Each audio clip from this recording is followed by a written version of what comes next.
If you're like most people, the most dangerous thing you do is get into a car, any car, even the most expensive and supposedly safest ones.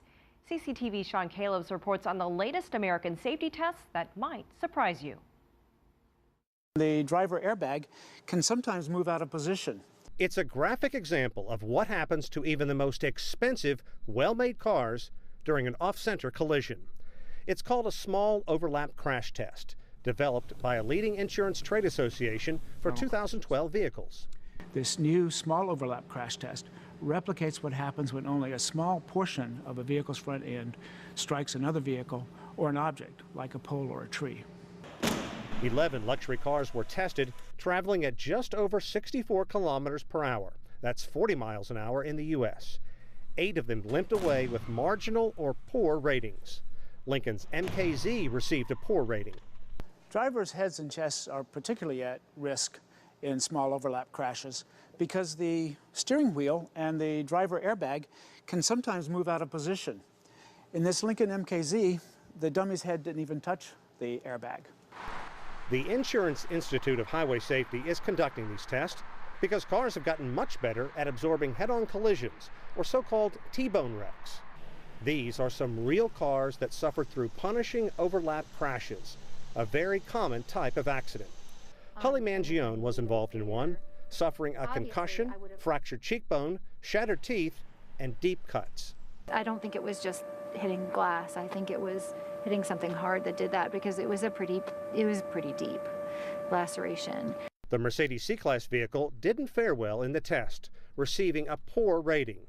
Mercedes-Benz didn't like the test, arguing it depicts a severe and uncommon scenario, saying, "As a leader in automotive safety, we have full confidence in the protection that the C-Class affords its occupants, and less confidence in any test that doesn't reflect that." The IIHS says Mercedes is missing the point. Our new test is based on research showing that small overlap crashes are a common way that people are injured or killed in vehicles that otherwise do well in frontal crash tests conducted by the Institute and by the federal government. Well, non-luxury vehicles are the next category slated for test, and today's news does not bode well for that class of vehicle. Insurance industry tests are watched closely by the auto industry and often lead to design changes or safety enhancements.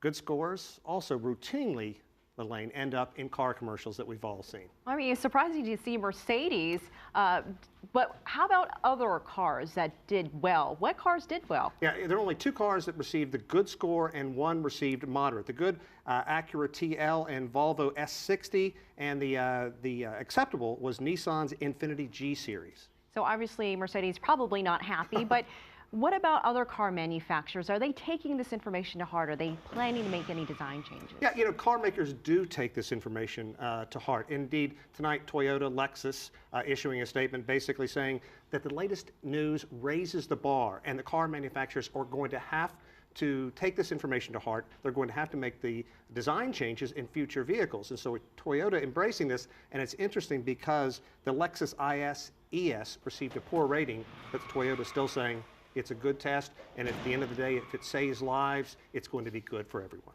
Pretty surprising pictures there, though. Kind of scary. Yeah. All right. Thank you, Sean.